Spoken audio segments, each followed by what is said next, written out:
Baik, bismillahirrahmanirrahim. Assalamualaikum warahmatullahi wabarakatuh. Selamat siang Waalaikumsalam kita warahmatullahi semua. wabarakatuh. Hari ini kita masuk kuliah yang kedua ya di UAS ini. Nah, untuk itu saya persilahkan kelompok satu membacakan PPT tugas kelompok. Saya persilahkan. Baik, Assalamualaikum warahmatullahi wabarakatuh. Baik, di sini kami akan memaparkan terkait presentasi dari kuliah teori investasi dan pasar modal dari kelompok satu yang beranggotakan yang pertama saya sendiri Fitra Ramadan Asprianto, kemudian yang kedua itu Ibu Wilda, kemudian yang ketiga itu Saudari Nur Aisyah. Pada presentasi kali ini, kami akan memaparkan terkait equity market atau pasar ekuitas. Di dalam pasar ekuitas ini, ruang lingkup yang akan kami bahas yaitu yang pertama common stock market, yaitu pasar saham biasa. Kemudian yang kedua itu stock option market, yaitu pasar opsi. Yang ketiga itu stock index derivative market atau pasar derivatif. Baik, equity market itu sendiri juga dikenal sebagai pasar saham adalah platform di mana saham diterbitkan dan dipertukarkan antara perusahaan dan investor untuk menyediakan keuangan bagi organisasi dan berbagai kepemilikan perusahaan. Equity market itu sendiri terbagi atas dua jenis, yaitu yang pertama primary market dan secondary market. Kemudian common stock market atau pasar saham biasa. Saham itu sendiri ialah surat berharga yang diterbitkan oleh emiten yang menyatakan bahwa pemilik saham mempunyai hak kepemilikan atas aset-aset perusahaan. Keuntungan yang bisa diterima oleh investor saham yang pertama yaitu hak kepemilikan atau control of the firm. Kemudian yang kedua dividen. Kemudian yang ketiga itu capital gain. Kita lanjut ke slide selanjutnya itu hak-hak investor saham. Yang dimana hak atau istimewa yang dimiliki oleh investor saham yang pertama yaitu hak kepemilikan atau control of the firm. Ada tiga, yaitu yang pertama initial public offering atau yang biasa disebut IPO, kemudian yang kedua yaitu pasar primary market. Ya, di sini digambarkan bahwa emiten itu langsung membeli saham kepada investor. Kemudian yang ketiga yaitu pasar sekunder atau secondary market, yang dimana investor A itu membeli sahamnya ke investor B. Dia bukan dari emiten langsung. Di sini juga ada penjelasan terkait pasar sekunder. Yang pertama itu perdagangan saham perusahaan yang mapan dimiliki oleh publik. Yang kedua itu perdagangan saham yang telah beredar. Yang ketiga itu perusahaan tidak menerima uang dalam dalam transaksi pihak luar. Kemudian yang kedua itu pasar primary. Yang merupakan pasar perdagangan saham tambahan atau adisional perusahaan publik. Kemudian yang kedua merupakan perdagangan saham untuk meningkatkan ekuitas baru. Yang ketiga itu perusahaan menerima uang atau transaksi. Yang ketiga itu pasar IPO, initial public offering, yang dimana perdagangan saham pertama kali ditawarkan kepada publik. Ekuitas pertama kali. Kemudian yang ketiga perusahaan menerima uang dalam bentuk transaksi perusahaan. Kemudian di sini saya menjelaskan apa itu pengertian dividen. Dividen adalah pembagian laba kepada pemegang saham berdasarkan banyaknya saham yang dimiliki. Dividen dapat dibagi menjadi tiga jenis, yaitu dividen tunai, yang dimana dividen tunai ini metode yang paling umum untuk pembagian keuntungan dibayarkan dalam bentuk tunai dan dikenai pajak pada tahun pengeluarannya. Kemudian dividen saham. Dividen saham di sini cukup umum dilakukan dan dibayarkan dalam bentuk saham tambahan. Biasanya dihitung berdasarkan proporsi terhadap jumlah saham yang dimiliki. Kemudian yang ketiga itu dividen properti, yang di mana dividen properti ini dibayarkan dalam bentuk aset. Pembagian dividen dengan cara ini sangat jarang untuk dilakukan. Kemudian yang ketiga, yang keempat yaitu dividen interim. Dibagikan sebelum tahun buku perseroan itu berakhir. Ini yaitu untuk memberikan informasi yang lebih lengkap tentang perkembangan bursa kepada publik. BI menyebarkan data pergerakan harga saham melalui media cetak dan elektronik saat ini. BI merupakan mempunyai 7 macam indeks saham. Yang pertama IHSG, yaitu menggunakan semua saham tercatat sebagai komponen kalkulasi indeks. Kemudian indeks sektoral, yang menggunakan semua saham yang masuk dalam setiap sektor. Kemudian yang ketiga itu indeks LQ45, yang dimana menggunakan 45 saham terpilih setelah melalui beberapa tahap seleksi. Jadi pada saham indeks LQ45 ini ya yang masuk dalam indeks tersebut merupakan 45 bentuk saham yang telah diseleksi terlebih dahulu. Kemudian yang keempat yaitu indeks individual, yang merupakan indeks berdasarkan harga sahamnya itu sendiri. Kemudian Jakarta Islamic Index merupakan indeks perdagangan saham syariah. Kemudian yang keenam indeks papan utama dan papan pengembangan, yang dimana indeks yang didasarkan pada kelompok saham yang tercatat di BI, yaitu kelompok papan utama dan papan pengembang. Kemudian indeks Kompas 100 yang merupakan menggunakan saham-saham pilihan dari harian Kompas.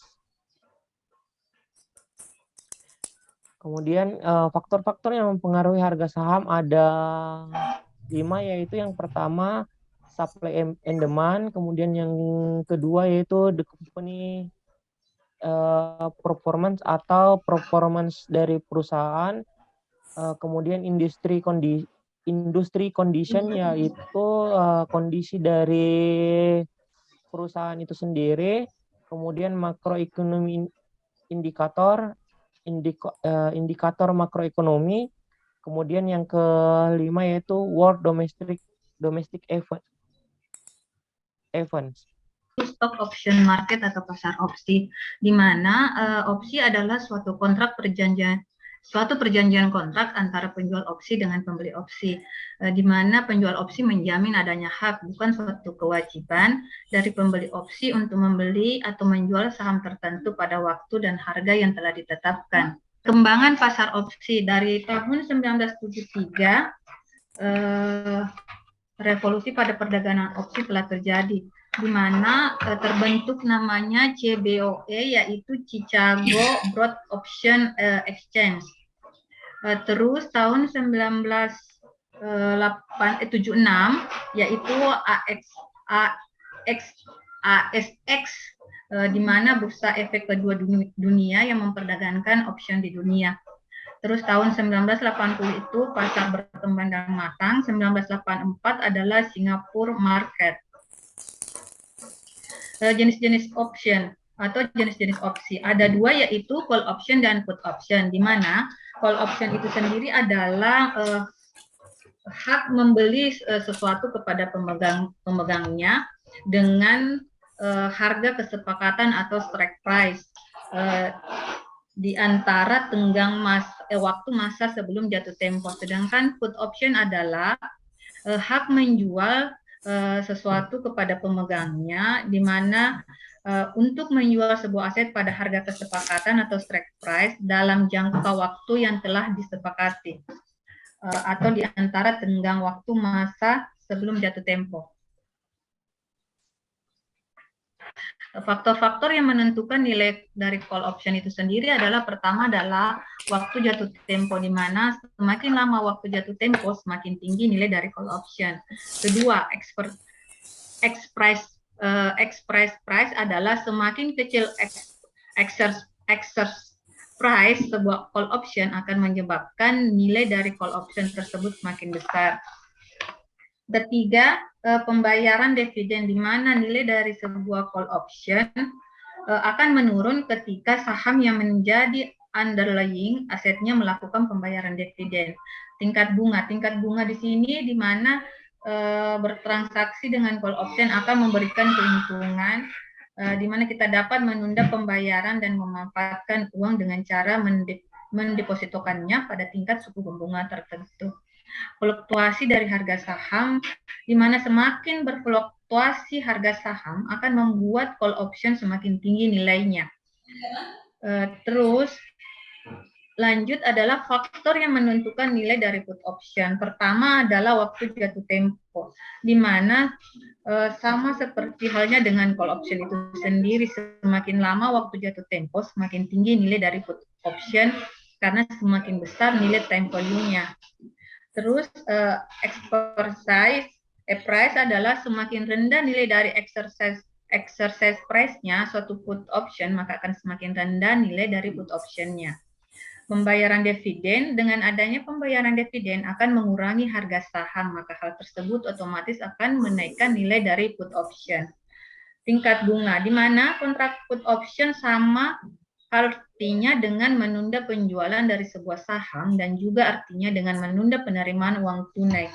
Fluktuasi dari harga saham, di mana semakin berfluktuasi harga saham akan menyebabkan semakin tinggi dari put option. Risiko di mana untuk hedging dan spekulasi adalah hedging di sini adalah tindakan untuk meminimalkan risiko dengan memanfaatkan adanya misprice.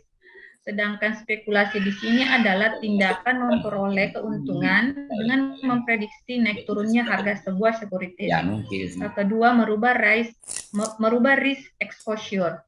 Keuntungan operasional di sini ada 3, biaya transaksi yang lebih rendah, lebih liquid, dan peluang short selling.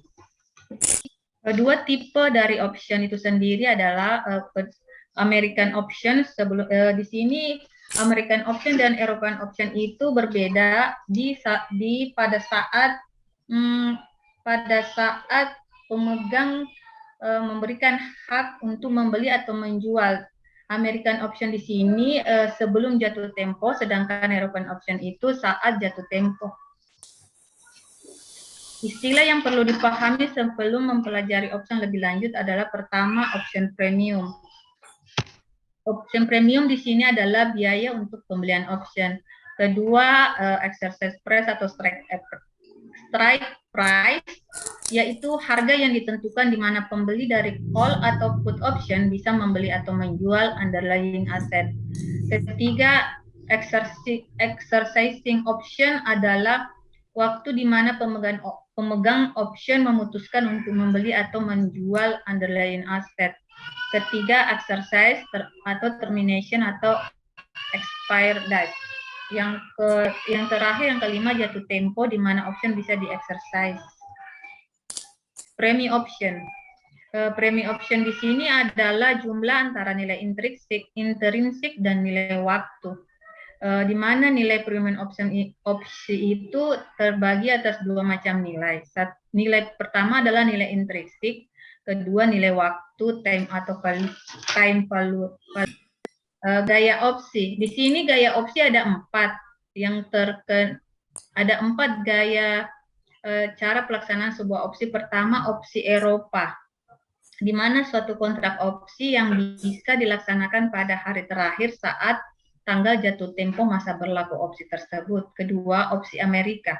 Opsi Amerika di sini adalah di mana kontrak opsi ini kapan saja di dalam masa berlakunya kontrak opsi.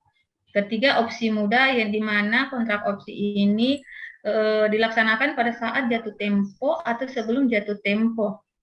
merupakan kombinasi antara opsi Eropa dan opsi Amerika. Opsi bersyarat di sini adalah mensyaratkan keharusan dicapainya suatu harga tertentu pada aset acuan sebelum pelaksanaan opsi dapat dilakukan. Strategi perdagangan opsi. Strategi perdagangan opsi di sini ada 5, yaitu naked strategi, di mana naked strategi adalah perdagangan opsi yang memilih satu dari 4 posisi di atas, yaitu pembeli call, penjual call, pembeli put, ataukah penjual put option. Hedge strategi yaitu investor yaitu berada dengan naked strategi, karena pada hedge strategi investor selain mengambil suatu posisi dalam perdagangan opsi, ia juga mengambil posisi lain dalam perdagangan saham yang dijadikan patokan dalam opsi tersebut. Straddle strategi itu adalah cara membeli atau menjual baik berupa call option maupun put option yang mempunyai saham patokan, expiration date dan strike price yang sama. Strategi kombinasi di mana sama dengan strategi straddle, yaitu mengkombinasikan call dan put option dengan patokan yang saham yang sama dengan masing-masing opsi tersebut berbeda. Split strategi yaitu investor membeli satu seri dalam suatu jenis option dan secara simultan menjual seri lain dalam kelas option yang sama. Selanjutnya, kita masuk pada materi stock index derivative market atau yang biasa disebut pasar derivatif. Di mana pasar derivatif adalah sebuah kontrak bilateral atau perjanjian penukaran pembayaran yang nilainya diturunkan atau berasal dari produk yang menjadi acuan pokok atau juga disebut produk turunan atau underlying produk. Alasan penggunaan derivatif ada beberapa, di antaranya yaitu yang pertama, peralatan untuk mengelola risiko, pencairan untuk hasil yang lebih besar, biaya pendanaan yang lebih rendah, kebutuhan yang selalu berubah dan sangat bervariasi dari kelompok pengguna. Kemudian hedging, resiko saat ini dan masa datang. Mengambil posisi-posisi resiko pasar, memanfaatkan ketidakefisien yang ada di antara pasar-pasar. Pelaku transaksi derivatif, di mana kita ketahui yang pertama ada instrumen derivatif. Di sini instrumen derivatif merupakan suatu instrumen keuangan atau kontrak lain dengan 3 karakteristik, di antaranya yang pertama, adanya nilai yang berubah sebagai akibat dari perubahan variabel yang telah ditentukan. Yang kedua, sering disebut dengan variabel yang mendasari atau underlying. Yang ketiga, tidak memerlukan investasi awal neto atau memerlukan investasi awal neto dalam jumlah yang lebih kecil. Kemudian macam-macam transaksi derivatif. Yang pertama yaitu ada spot, di mana kita ketahui bahwa spot itu merupakan transaksi pembelian dan penjualan valuta asing atau biasa disebut falas untuk menyerahkan pada saat itu atau over the counter, atau penyelesaiannya paling lambat dalam jangka waktu 2 hari. Dan kemudian ada future, di mana future adalah kesempatan kontrak tertulis antara 2 pihak, pembeli dan penjual, untuk melakukan dan menerima penyerahan sejumlah aset atau komoditi dalam jumlah harga dan batas waktu tertentu. Kemudian ada forward, adalah transaksi. Di sini macam-macam transaksi derivatif. Yang pertama ada spot, ada future, yang ketiga ada forward, dan yang keempat ada swap, yang kelima option, dan yang keenam hedging. Selanjutnya kegunaan derivatif.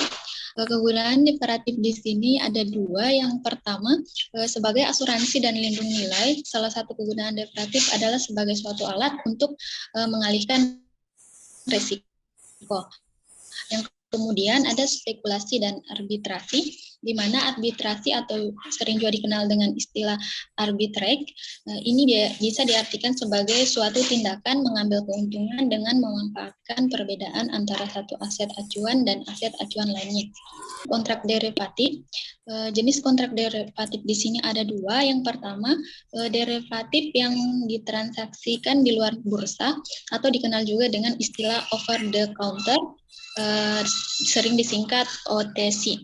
Derivatif adalah merupakan suatu kontrak bilateral melibatkan dua pihak yang dilakukan di luar bursa ataupun tanpa menggunakan pialang transaksi langsung antara para pihak. Kemudian selanjutnya derivatif yang diperdagangkan di bursa atau disebut juga dengan exchange trade derivatif adalah merupakan instrumen derivatif yang diperdagangkan pada bursa perdagangan khusus derivatif atau bursa berjangka ataupun bursa lainnya. Baik, itulah hasil pemaparan dari kelompok kami. Saya kembalikan kepada moderator.